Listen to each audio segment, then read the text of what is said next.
There are two kinds of people in the world. People who accept death like responsible adults, and people who look death in the face, flip at the bird, and start injecting themselves with goat adrenal fluid. Dr. Johann Faust was the second kind.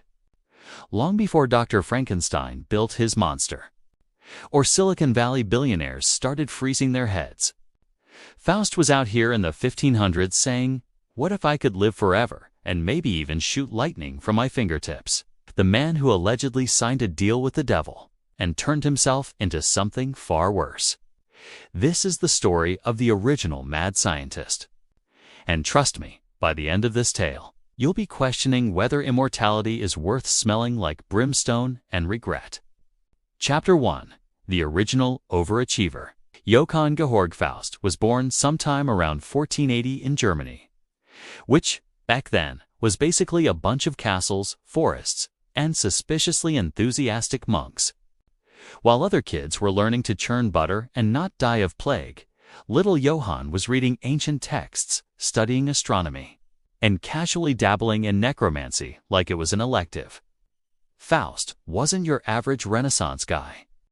He studied at Heidelberg and Erfurt, universities that were basically Hogwarts, minus the child endangerment lawsuits, and he earned a doctorate in theology and medicine.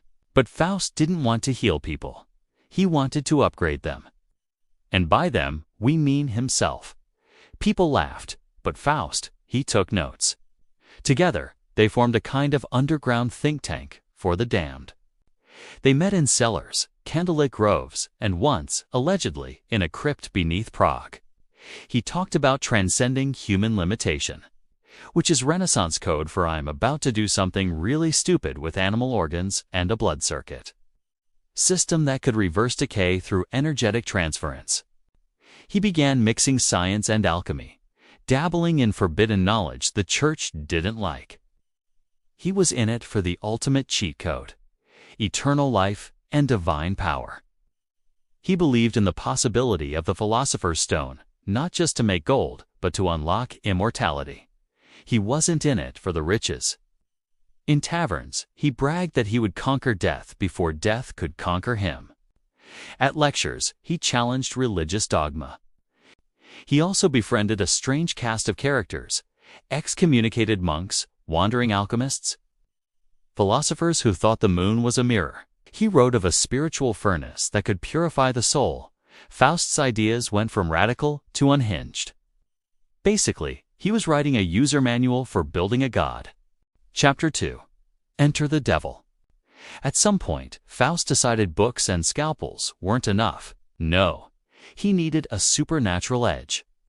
So, according to legend, he summoned Mephistopheles, a charming demon with great fashion sense and absolutely terrible long-term offers. Here's how the deal went down. Faust gets 24 years of unlimited knowledge, magical powers, youth, and party tricks. Mephistopheles gets Faust's soul, payable at the end of the lease, like a Netflix free trial, but with eternal damnation instead of auto-renewal. Faust signed in his own blood, because of course he did. This was the Renaissance. Everything had to be extra. After that, things got weird. And once allegedly summoning the spirit of Helen of Troy, who for legal reasons probably did not consent to that Zoom call. He started traveling around Europe, performing miracles and illusions, conjuring food out of nowhere, disappearing in puffs of smoke. But it wasn't all cheap tricks. Faust also started accumulating secrets, medical, philosophical, and magical. He claimed he could reanimate the dead, spoke of seeing through time.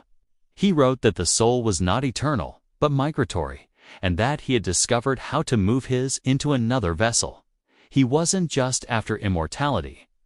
He wanted to become the template for a new species. And according to some accounts, he succeeded briefly. One story describes Faust creating a copy of himself, a doppelganger that he could send to lectures, dinners, or awkward family gatherings. Another tale claims he built a mirror that didn't show your reflection. It showed your true self. Faust smashed it after one look. It's around this time that people stopped laughing at him and started avoiding him. Chapter 3. The Scientific Descent. Now, here's where the legend meets the lab. Faust wasn't just casting spells, he was experimenting. He created tinctures to slow aging, grafted skin from animals onto his own body, injected himself with strange fluids that made him glow in the dark. Not a joke, he referred to one serum as lumen vita, or light of life. He went full mad scientist, building mechanical devices to simulate life, early automata. Another was a beating pig's heart suspended in wires hooked to a primitive battery. One was a talking skull powered by magnets. Visitors described a lab filled with preserved organs, bubbling liquids, and books bound in, let's just say, questionable leather. His servants reported hearing multiple voices talking to each other when Faust was alone, like someone who'd outlived everything he once cared about. And no one could explain how he hadn't aged a day in 2 decades. And he began speaking of humanity in the third person. It wasn't just the absence of wrinkles. His entire demeanor changed. Less human, more calculating. By the time he entered his 50s, physically unchanged from his 30s, Faust stopped pretending he was human. He called himself Anomaly 1. Chapter 4. The Immortality Machine. The more Faust chased eternal life, the less human he became. He stopped eating normal food, preferred strange elixirs, claimed he was rewiring the soul through chemistry. One experiment involved creating an artificial womb using goat intestines and mercury, claiming he could grow a homunculus, a tiny human being engineered for perfection. He even tried transferring his consciousness into Crystalland's early theory of soul digitization. Basically, Faust was building a Renaissance version of a USB drive for his soul. But something started to go wrong. His skin hardened. His eyes turned glassy. He stopped blinking. His handwriting became angular, sharp, in languages no one could identify. He no longer used mirrors, claimed they reflected a reality too limited. He began to split his journals. One said in Latin, the other in ciphered symbols. Some researchers believe the second set was meant for something or someone not quite human. Faust began building a machine the size of a room. Gears, coils, glass chambers. He called it the Bridge of Continuity. It hummed when no power was applied. One servant said the machine prayed when no one was watching. Others claimed it made their teeth ache just by being in the room. Chapter 5. The Last Night. He resurfaced in 1540 in a small village near Wittenberg.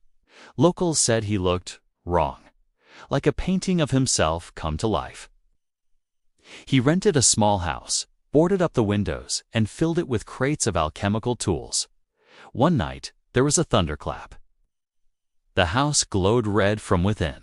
Screaming was heard. But no one entered. In the morning, the door was open. Inside, they found scorch marks, shattered glass, and what looked like a half-human skeleton fused to the floor, still twitching. Faust was gone, officially dead in an explosion of his own making. Unofficially, some say he finally succeeded, that he found a way to leave his body behind and transfer himself into something else. Consider this. Some of his manuscripts reappeared centuries later, written in his hand, dated after his death. A whisper, a shadow, a concept, and if you think that's dramatic. There are even rumors that one 18th century German philosopher spoke to a man claiming to be Faust. Unchanged in appearance, fluent in dead languages, and quite opinionated about Enlightenment thinkers. Chapter 6. Legacy of the Deal. Faust's story spread like wildfire. Books, plays, operas, each adding their own twist. Sometimes he's a villain, sometimes a tragic genius, sometimes a warning. But here's the thing. Whether or not he summoned a demon, whether or not he made a literal deal with hell, he did try to outwit death. And in the end, he became the cautionary tale for every scientist who asks, just because we can, should we? We live in an age where billionaires inject young people's blood, where AI is learning to mimic our thoughts, where longevity clinics promise more years for more money. And somewhere, deep in the footnotes of scientific journals and old magic tomes alike, is Faust, smirking, waiting. If there's a leather-bound volume labeled Davida Aeternum, just run.